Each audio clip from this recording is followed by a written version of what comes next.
Welcome to the channel Rudimental Classes. आप सबका एक बार फिर से इस चैनल पर स्वागत है। आज हम पढ़ने वाले हैं कक्षा 10वीं विज्ञान अध्याय 17 दैनिक जीवन में रसायन का भाग 3। इसके 2 भाग पहले से ही चैनल पर उपलब्ध हैं, आप उन्हें देख सकते हैं और ये इस अध्याय का अंतिम वीडियो है। यह माह दिसंबर का भी सिलेबस है। मैंने पिछले वीडियोज़ में भी ये सिलेबस का डिस्ट्रीब्यूशन आप लोगों को दिखाया है। यहाँ पर एकदम संक्षेप में मैं आपको दोबारा बता देती हूँ कि दिसंबर माह में दैनिक जीवन में रसायन, जैविक प्रक्रियाएं यानी कि इकाई 7 आपका, और हमारा पर्यावरण वाला टॉपिक आने वाला है। ये इसका ब्लूप्रिंट का भी मैंने यहाँ पर पिक्चर दिया हुआ है। इसके बाद ये रहा सिलेबस का। हमने इसमें सारे टॉपिक पढ़ लिए हैं। ये देखिए, ये अंत में जो दिया हुआ है, नमक, खाने का सोडा, कपड़े धोने का सोडा, प्लास्टर ऑफ पेरिस, इतना पूरा पढ़ लिया। आज हम विरंजक चूर्ण, साबुन अपमार्जक और छत्तीसगढ़ में सीमेंट उद्योग के बारे में पढ़ेंगे। ये पिछले वीडियो के टॉपिक थे। अगर आप ये तीनों वीडियो देख लेते हैं तो आपका ये अध्याय पूरा कंप्लीट हो जाएगा। आज हम लोग पढ़ने वाले हैं विरंजक चूर्ण, साबुन और अपमार्जक और छत्तीसगढ़ में सीमेंट उद्योग। तो सबसे पहले विरंजक चूर्ण के बारे में जान लेते हैं। इसे हम रासायनिक रूप से कैल्शियम ऑक्सी क्लोराइड कहा जाता है।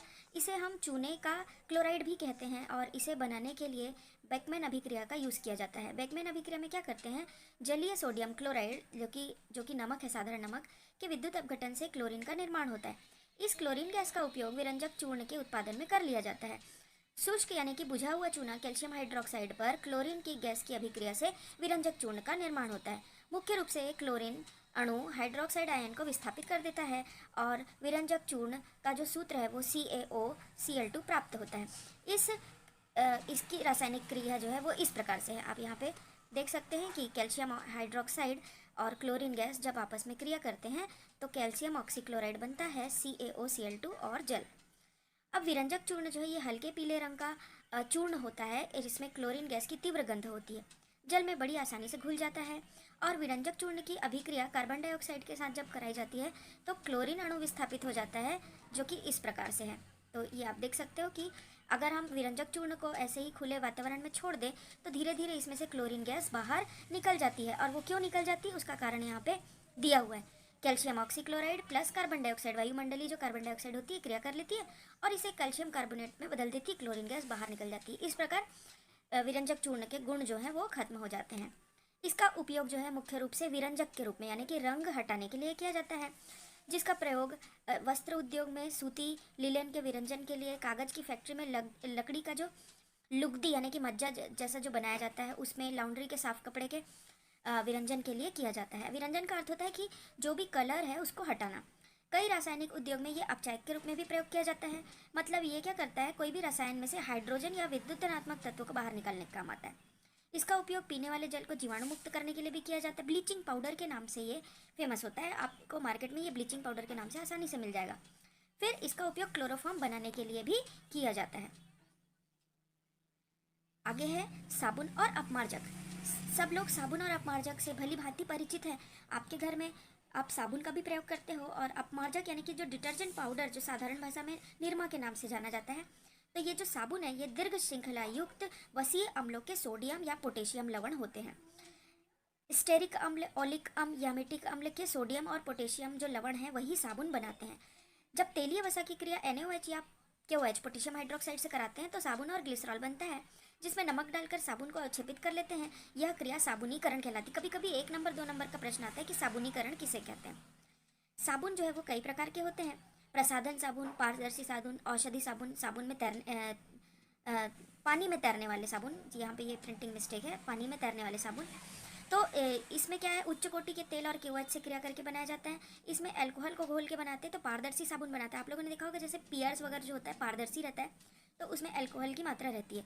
फिर इसमें पूर्तिरोधी एंटीसेप्टिक मिला दिया जाता है तो औषधीय साबुन बन जाता है। और साबुन बनाते समय यदि वायु प्रवाहित कर दें तो ये काफ़ी हल्के हो जाते हैं और पानी में तैर सकते हैं। फिर एक प्रश्न पूछा जाता है कि साबुन की सफाई की क्रियाविधि क्या होती है, तो इसको हम समझ लेते हैं। साबुन के अणु जो हैं वो लंबी श्रृंखला वाले वसीय अम्ल होते हैं। जैसे यहाँ पर आप चित्र में देख सकते हैं, ये पूंछ जैसी संरचना बनी हुई है, ये हाइड्रोकार्बन की लंबी चेन होती है, ठीक। और इसका जो दूसरा भाग होता है वो आयनिक सिरा होता है। ये देखिए COONA, ये आयनिक सिरा, इसको हम साधारण रूप से इस तरह से दर्शा सकते हैं। तो ये जो इसका सिरा वाला भाग होता है ये जल रागी होता है, अर्थात जल इसमें ही है, जल में घुलनशील है।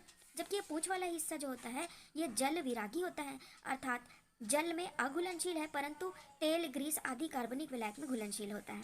तो ये यहाँ पे उदाहरण भी दिया, C15H31 COONA, C17H33 COONA आदि को हम यहाँ पर ये फॉर्मूला जो है वो गलत लिखा था, इसे मैंने सुधार दिया है, C17H35 COONA। ये साबुन का फॉर्मूला है, एग्जाम्पल है। अब जब हम क्या करते हैं, साबुन को पानी में घोलते हैं तो जो जल रागी सिरा है जो गोल वाला वो पानी में घुल जाता है और जल विरागी सिरा जो है वो मैल, वसा इत्यादि में घुलनशील होता है। तो किसी भी कपड़े पर इस साबुन पर अणु इस प्रकार व्यवस्थित हो जाते हैं कि इनका जो जल रागी, इनका जो आयनिक सिरा होता है वो जल की तरफ और हाइड्रोकार्बन यानी कि पूंछ जो है वो जल के दूसरी तरफ होता है। तो ऐसे एक अणु का गुच्छा तैयार हो जाता है, इसे हम मिसेल कहते हैं। तो इसमें जो जल विरागी पूंछ का जो है वो आंतरिक हिस्से में रहता है और उसका जो सिरा वाला हिस्सा है वो सतह पर रहता है। तो मिसेल का भी मैं आप लोगों को चित्र भी दिखाऊंगी। तो तेलीय मैल मिसेल के केंद्र में एकत्रित हो जाता है और कोलाइड बना लेता है। तो आयन आयन विकर्षण के कारण यह अवक्षेपित नहीं होता और मैल में तैरता रहता है और जब इसे रगड़कर या डंडे से पीटकर हम कपड़े को धोते हैं, पानी डालते हैं तो ये आसानी से बाहर निकल आता है। तो ये यहाँ पर आप देख सकते हो कि ये तेल या गंदगी की बूंद है। तो ये जो जल विरागी पूंछ जो था वो पूरा इसकी तरफ रहता है, घुल जाता है, और ये जो जल रागी है वो सतह की तरफ रहता है इस तरह से। तो यहाँ पर ये देखिए जैसे ये कपड़ा है, इसके ऊपर गंदगी लगी हुई है, तो ये जो कण आते हैं वो इस तरह व्यवस्थित होते हैं कि जो जल विरागी यानी कि जल विरोधी सिरा है वो इसको घेर लेगा। ये देखिए धीरे धीरे ये पूरा घेर लेगा और ये बना लेता है मिसल, और जब इसमें पानी डाला जाता है तो ये मिसल के साथ बाहर निकल आता है। अब जो दूसरा अपमार्जक है वो अपमार्जक लंबी श्रृंखला वाले कार्बोक्सिलिक अम्ल के सल्फोनिक लवण होते हैं। ध्यान दीजिए वो सोडियम और पोटेशियम लवण थे, परंतु ये सल्फोनिक लवण होते हैं या अमोनियम लवण होते हैं जो कि क्लोराइड या ब्रोमाइड आयनों के साथ बनते हैं और इनका आवेशित सिरा सल्फेट या अमोनियम होता है और ये कठोर जल में उपस्थित कैल्शियम और मैग्नीशियम आयनों के साथ अभिक्रिया करके घुलनशील पदार्थ बनाते हैं। इस प्रकार अपमार्जक की खासियत ही होती है कि ये कठोर जल में भी झाग बना सकता है। तो इसका उपयोग शैम्पू, कपड़े धोने के लिए जो निरमा, डिटर्जेंट पाउडर जो बनाए जाते हैं उसमें किया जाता है। तो ये मिसल नहीं बनाता, इसको मिसल बनाने की ज़रूरत नहीं पड़ती, इसकी क्रियाविधि बिल्कुल अलग होती है। में अंतर देख लेते हैं। पहला अंतर ये है, जैसे साबुन नहाने के काम आता है और ये अच्छी तरह से तेल वसा अच्छे प्रकार के तेल वसा आदि से बनाए जाते हैं, इसमें हानिकारक क्षार नहीं मिलाए जाते और यह जल में घुलने में समय लेता है। जबकि अपमार्जक जो होता है ये कपड़े धोने के काम आता है, यह सस्ते तेल और वसा से बनाए जाते हैं, हानिकारक क्षार भी मिलाए जाते हैं और यह जल में तेजी के साथ घुलता है। ये कठोर जल, अम्लीय जल, लवणीय जल में अच्छे से कार्य नहीं करते, जबकि अपमार्जक जो होते हैं वो कठोर जल, अम्लीय जल, लवणीय जल के साथ भी क्रिया करते हैं। ये पूर्ण रूप से जैव अपघटनीय होते हैं, जबकि ये जैव अपघटनीय नहीं होते, अर्थात इनका जैव निम्नीकरण नहीं होता। ये ऊनी कपड़ों के साथ अधिक व्यवहारिक नहीं होते, ये ऊनी कपड़ों के साथ अधिक व्यवहारिक होते हैं। त्वचा के लिए ये हानिप्रद हैं, जबकि अपमार्जक त्वचा के लिए हानिप्रद नहीं होते। जल में घुलने में समय लेते हैं साबुन, जबकि ये आसानी से बड़ी तेजी से घुल जाते हैं। आप जैसे ही निरमा या डिटर्जेंट पाउडर को पानी में डालते हो तुरंत घुलने लगता है। इसका उदाहरण sodium stearate, sodium palmitate, sodium lauryl sulphate, sodium dodecyl benzene sulphonate इत्यादि।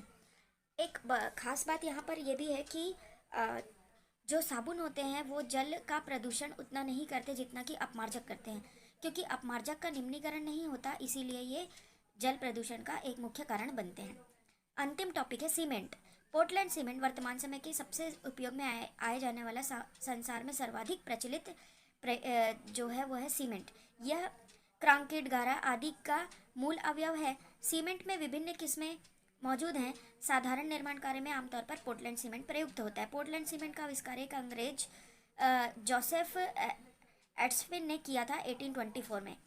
कठोर हो जाने के गुण तथा इंग्लैंड के पोर्टलैंड स्थान में पाए जाने के एक शिला के नाम के आधार पर इसका नाम पोर्टलैंड सीमेंट पड़ गया। सीमेंट के मुख्य अवयव निम्न प्रकार से हैं। यह प्रश्न में आता भी है कि सीमेंट के प्रमुख अवयवों के नाम लिखिए।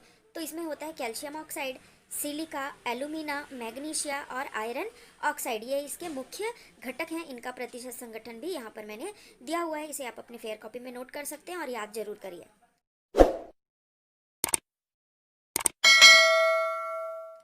फिर सीमेंट का रासायनिक सूत्र नहीं होता क्योंकि यह मिश्रण है, तो किसी भी मिश्रण का रासायनिक सूत्र नहीं होता है, और इसीलिए चूंकि यह मिश्रण है इसीलिए इसके गुणधर्म निश्चित नहीं होते, जैसा कि इसका गलनांक वतनांक कुछ भी निश्चित नहीं होता। अब सीमेंट बनाने के लिए कौन कौन से कच्चे पदार्थ की आवश्यकता पड़ती है देख लेते हैं। मुख्य रूप से केवल 3 ही कच्चे पदार्थ होते हैं, चूना पत्थर, चिकनी मिट्टी और जिप्सम। तो सबसे पहले पद में क्या किया जाता है, चूना पत्थर और 1 भाग चिकनी मिट्टी के मिश्रण को भट्टी में गर्म करते हैं। इसका तापमान 1100 से 1800 डिग्री सेल्सियस के बीच होता है। दूसरी चीज़, दूसरा स्टेप में 1100 डिग्री पर जो चूने का पत्थर है इसका तापीय विघटन हो जाता है और ये कैल्शियम ऑक्साइड और कार्बन डाइऑक्साइड में बदल जाता है। तो जो ये मुख्य अवयव है कैल्शियम ऑक्साइड, ये हमें प्राप्त हो जाता है। दूसरे स्टेप में कैल्शियम के ऑक्साइड और मिट्टी में उपस्थित अन्य ऑक्साइड जो हैं ये आपस में क्रिया करते हैं। तो यहाँ पर आप देख सकते हैं कि सिलिका, एल्यूमिना और आयरन के ऑक्साइड ये सब के सब कैल्शियम ऑक्साइड के साथ क्रिया कर रहे हैं और dicalcium silicate, tricalcium silicate, tricalcium aluminate, tetracalcium aluminoferrite, ये सारी चीज़ें बना रहे हैं। ये रिएक्शंस काफ़ी महत्वपूर्ण हैं। इसके बाद चौथे स्टेप में सिलिकेट और एल्यूमिनेट का मिश्रण छोटी छोटी गोली के रूप में, कंकड़ के रूप में प्राप्त होता है, जिसे हम क्लिंकर कहते हैं। ये क्लिंकर जो है वो गहरे गहरे धूसर रंग के होते हैं और पांचवें स्टेप में इन क्लिंकर को ठंडा करके 2 से 3% उसमें जिप्सम मिला दिया जाता है और मिश्रण को बारीक पीस लेते हैं। इस प्रकार सीमेंट तैयार हो जाता है। ये यहाँ पर मैंने फ्लो चार्ट भी दिया हुआ है। चूना पत्थर, चिकनी मिट्टी, इसे उचित मात्रा में अनुपात में मिलाकर पीसा गया, घूर्णी भट्टी में गर्म किया गया, फिर यहाँ से क्लिंकर प्राप्त हुआ। क्लिंकर को ठंडा किया गया, 2 से 3% जिप्सम मिलाकर इसे पीस लिया गया, बॉल मिल में पीस लिया गया और फिर हमको सीमेंट प्राप्त हो जाता है। अब यहाँ पे प्रश्न पूछा जाता है कि सीमेंट में जिप्सम क्यों मिलाते हैं। तो सीमेंट को जब रेत और पानी के साथ मिलाते थे पत्थर के समान कठोर हो जाता है, तो ये बड़ी शीघ्रता से ये कठोर होता है। यदि इतनी शीघ्रता से कठोर होगा तो हम कोई भी निर्माण कार्य नहीं कर पाएंगे, क्योंकि ये बड़ी तेज़ी से कठोर हो जाएगा। तो उसकी प्रक्रिया को धीमा करने के लिए जिप्सम मिलाया जाता है। तो अब ये कठोर क्यों होता है ये भी कारण जान लेते हैं। इसके जो घटक होते हैं इनका जल योजन और जलअपघटन होता है। जैसे सबसे प्रारंभिक जमाव जो होता है उसमें एल्यूमिनेट का पहले और उसके बाद फिर सिलिकेट का जल योजन और जल अपघटन होने के कारण ये धीरे धीरे जमता जाता है और ये जितना ज़्यादा टाइम होता जाता है इसकी कठोरता बढ़ती जाती है। छत्तीसगढ़ में सीमेंट उद्योग देख लेते हैं। सीमेंट उद्योग के अंतर्गत छत्तीसगढ़ में 13 इकाइयाँ कार्यरत हैं, जिसमें रायपुर में 5, दुर्ग में 2, जांजगीर चांपा में 2, बस्तर में 2, रायगढ़ में 2 इकाई स्थापित की गई है। आधारभूत उद्योगों में लौह इस्पात के पश्चात सीमेंट में राज्य में सीमेंट उद्योग का स्थान है।